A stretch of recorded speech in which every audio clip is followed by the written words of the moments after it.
Hello everyone. In this video we're going to see different examples of exponential equations, and we're going to solve them by converting them into two powers with the same base on both sides of the equation. Let's see the first example here. We have 2 to exponent of x equals to 8. Now we're going to rewrite the way that we're going to approach these type of problems is by converting both sides to the same base or one of them. In this case, we will convert 8 as the power of 2. We know that 2 to exponent of 3 gives us 8, so we have the new equation now, 2 to exponent of x equals 2 to exponent of 3. Now that we have the same base on both sides, for this equation to be true, the exponents must equal to each other. So that means that x equals to 3. And if you go back to prove this equation, we're going to see that 2 to exponent of 3 equals 8, and that's what we have to the right side, so left side equals to the right side.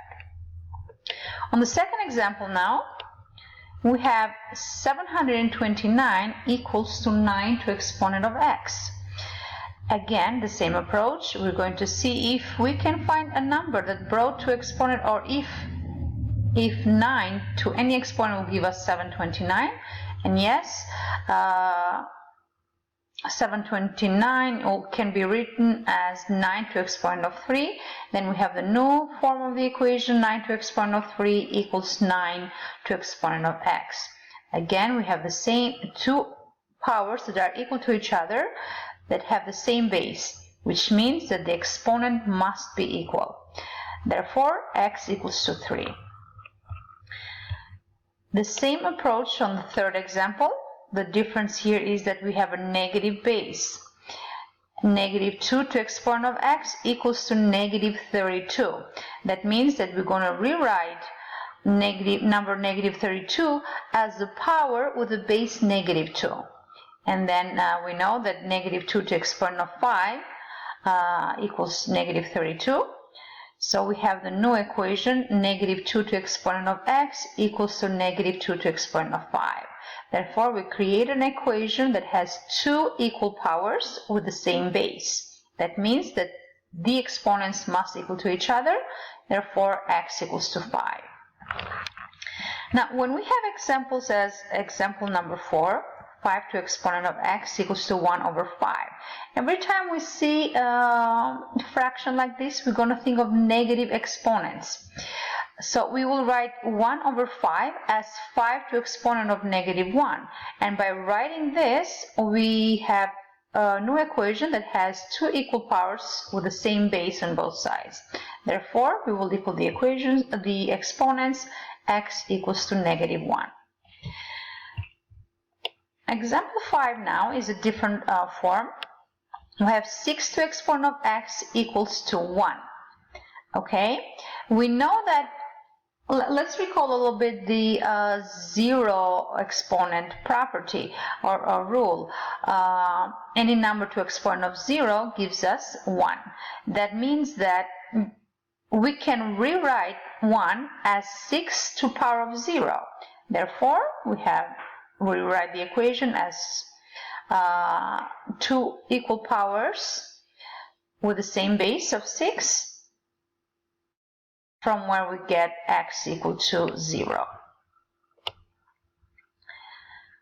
Now, on example number 6, we're going to see that we have already two powers with the same base in this equation. However, the exponent, we have the variable in both powers. We're going to approach this the same way.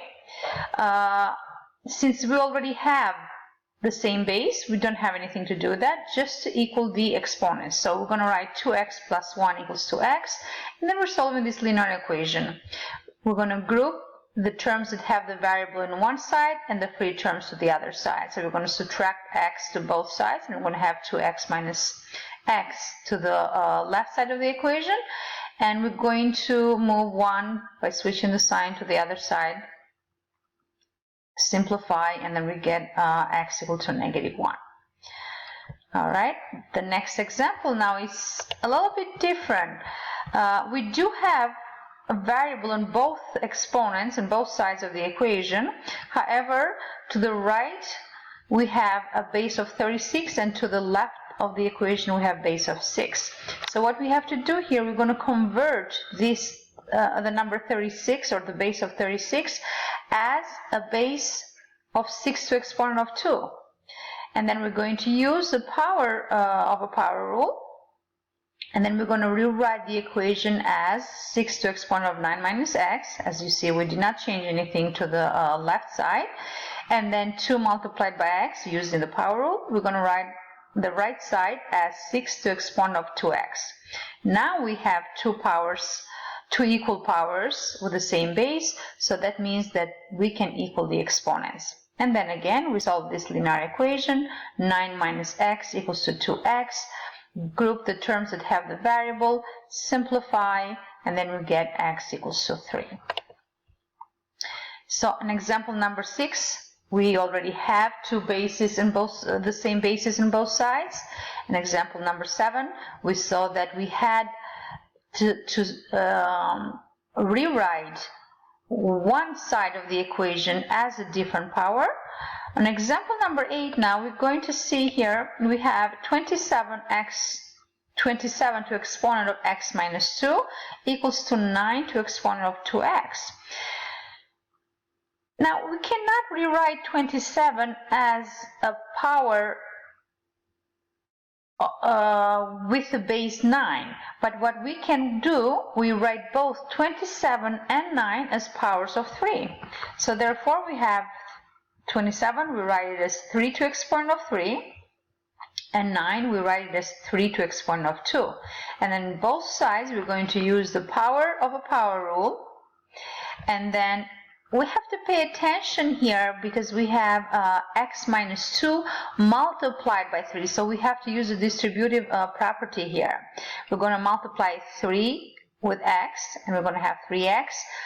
3 with negative 2, so the exponent to the left side will be 3x minus 6, whereas to the right side is a little bit more simple. We just multiply these two exponent 2 with 2x, and then we get 3 to exponent of 4x. Now that we have the same base for these two equal powers to both sides of the equation, we can equal the exponents. And we solve this linear equation, 3x minus 6 equal to 4x. Group the terms that have the variable, simplify, and there we go, we have x equal to negative 6. Okay, hope this helps, and I'll see you Thursday.